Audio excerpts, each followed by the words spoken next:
வணக்கம் அன்பர்களே. இன்று நாம் காணவிருக்கும் திருத்தலம் தூத்துக்குடி மாவட்டம் ஏரலில் அமைந்துள்ள அருள்மிகு சேர்மன் அருணாச்சல சுவாமிகள் திருக்கோவிலாகும்.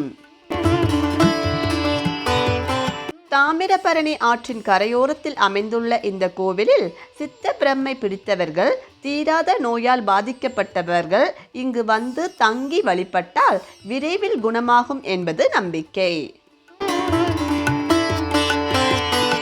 யார் இந்த சேர்மன் அருணாச்சல சுவாமிகள்?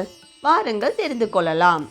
சேர்மன் அருணாச்சல சுவாமிகள் திருச்செந்தூர் அருகேயுள்ள மேல புதுக்குடியில் ராமசாமி சிவனணைந்த அம்மையாருக்கு 1880 அக்டோபர் 2 அவதரித்தார்.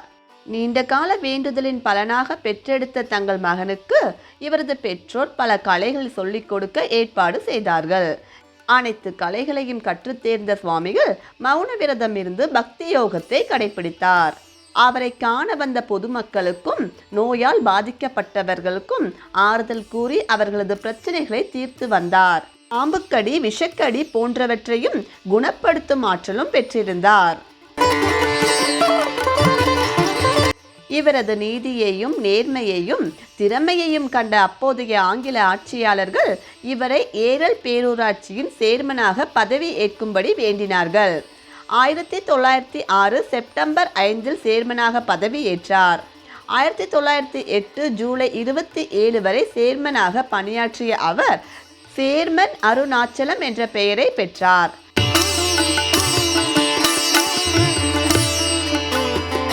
தனது 28 வயது வரையிலும் திருமணம் செய்து கொள்ளவில்லை.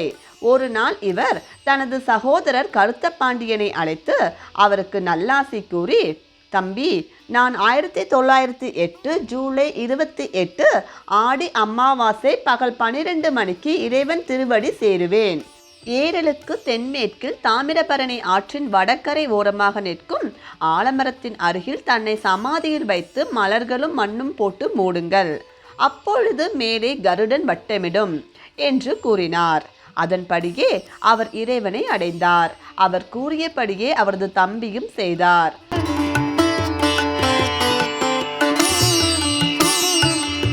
அன்று முதல் ஏரல் சேர்மன் அருணாச்சல சுவாமிகள் தன்னை நாடி வரும் பக்தர்களின் குறைகளை தீர்த்து அருளாசி வழங்கி வருகிறார். குறிப்பாக மனநோயால் பாதிக்கப்பட்டவர்கள் இங்கு வந்து தங்கி குணமடைந்து செல்கிறார்கள். பிரசாதமாக கோயில் திருமண்ணும் தண்ணீரும் தருகிறார்கள்.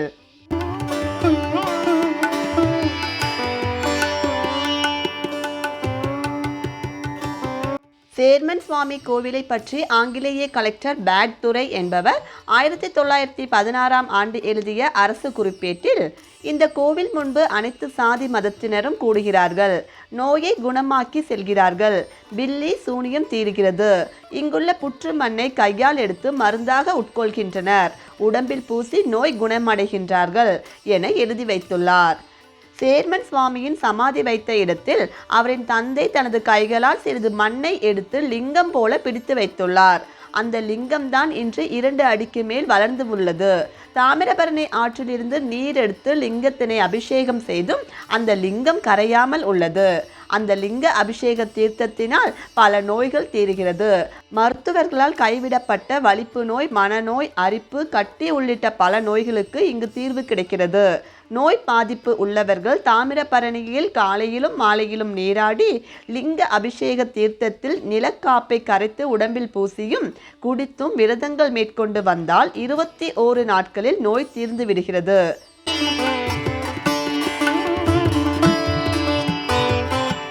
ஒவ்வொரு அமாவாசையிலும் பௌர்ணமியிலும் ஆயிரக்கணக்கான பக்தர்கள் கூடுவார்கள். தை அமாவாசை மற்றும் ஆடி அமாவாசை இங்கு வெகு விமர்சையாக கொண்டாடப்படுகிறது. ஆடி அமாவாசையன்று இலாமிச்சவேர் சப்பரத்தில் சேர்மன் அலங்கார திருக்கோலத்தில் எழுந்தருள்வார்.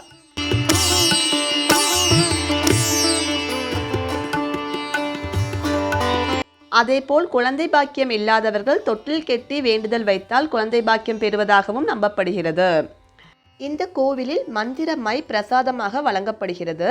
இந்த மையானது ஆல், அரசு, வேம்பு, துளசி, வில்வம், சந்தனம், கற்பூரம் ஆகிய பொருட்களை சேர்த்து யாகத்தில் நெய்யிட்டு எரித்து பஸ்மமாக்கி அதனை சுவாமியின் முன்னர் வைத்து வழிபாடு செய்து தருகிறார்கள். இந்த மந்திரமையை இட்டுக்கொள்ளும் பக்தர்கள் திருஷ்டி, பேய், பிசாசுகள் விலகுவதாக அனுபவபூர்வமாக சொல்கிறார்கள்.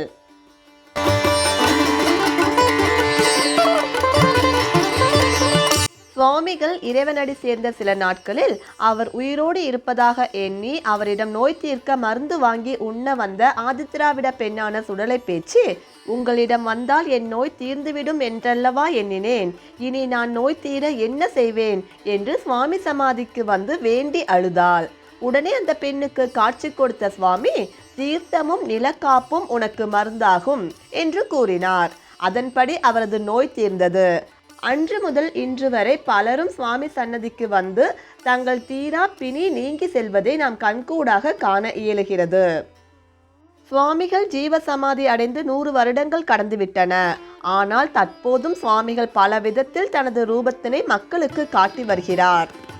பலரும் இதனை தங்கள் அனுபவத்தில் உணர்ந்து கூறுகின்றனர்.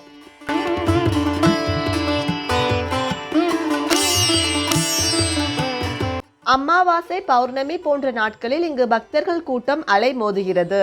இந்த சுற்றுவட்டார பகுதிகளில் உள்ள மக்களிடையே பரவலாக இந்த கோவிலானது அமாவாசை கோயில் என்னும் பெயராலும் வழங்கப்படுகிறது. இத்தனை சிறப்புமிக்க இந்த தலம் காலை 6 மணி முதல் 11 மணி வரையிலும், மாலை 4 மணி முதல் இரவு 8 மணி வரையிலும் திறந்திருக்கும்.